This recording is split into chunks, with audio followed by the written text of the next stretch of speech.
It was a matter of your personal integrity, I think you said? Correct.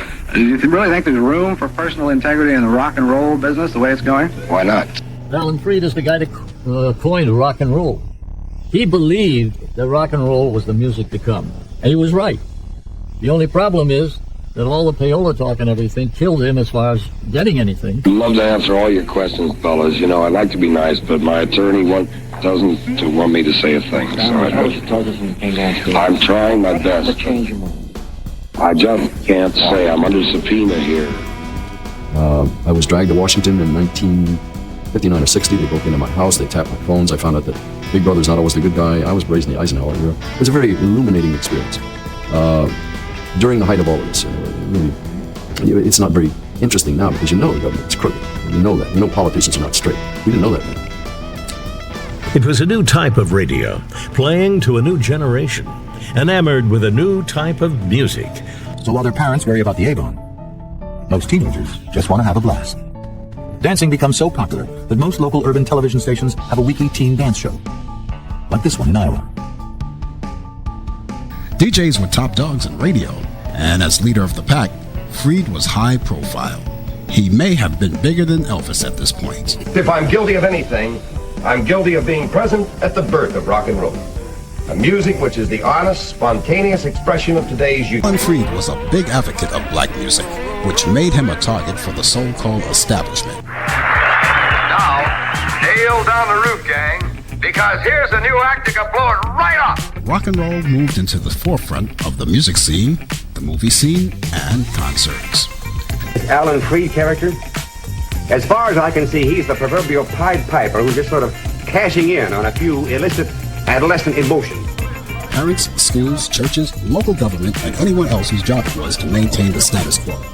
They were all outraged because they didn't like the music and the way the kids danced to it. They all thought it was the music of the devil, it was sinful, and they were all going to hell in a transistor radio.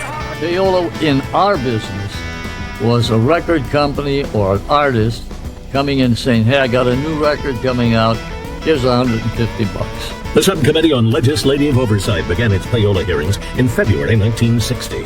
And while many disc jockeys were involved, two would command the most attention, Dick Clark and Alan Freed. All right, let's get this drum rocking with Jimmy Cabello and the House Rockers and rock, rock, rock.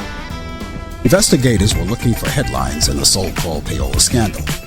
Although Payola was common among DJs, all eyes focused on Alan Freed. Freed claimed payments he'd received from record companies were just for consulting purposes and not to play their records. What about the payola charges?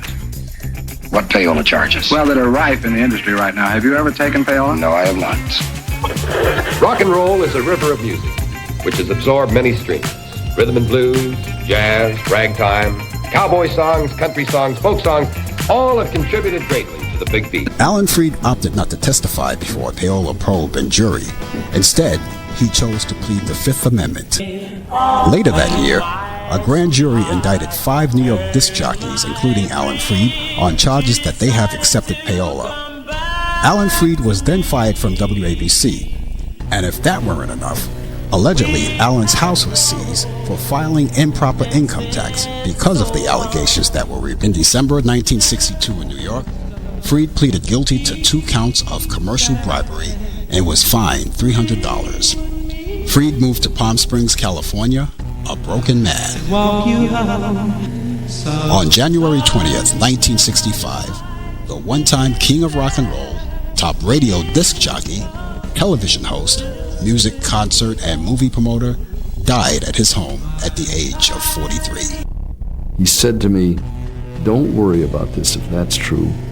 They're going to put you in a giant crucible, they're going to boil you in oil, but you'll come out harder and smarter and you will survive. And that's exactly what I was able to do.